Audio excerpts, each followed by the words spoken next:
Nakakapula ng Bureau of Fire Protection ang malaking sunog na sumigaw sa Tondo, Maynila kanina umaga. Live mula Maynila, nagpapatrol Andrea Cardenas. Andrea, sino ba ang sitwasyon ngayon dyan? At alam na ba kung anong dahilan? Ang tulong.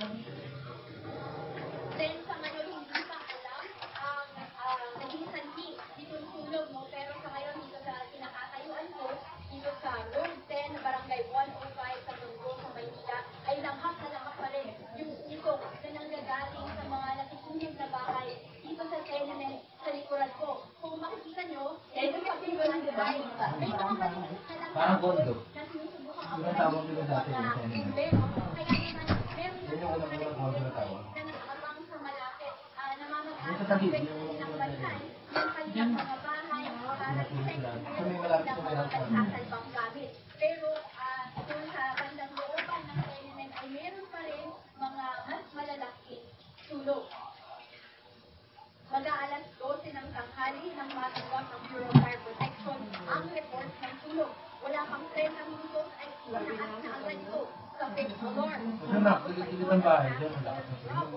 Pasado alas 1 ng hapon at hanggang ngayon ay hindi pa ibinababa ang alarm na ito. Kaya kinailangan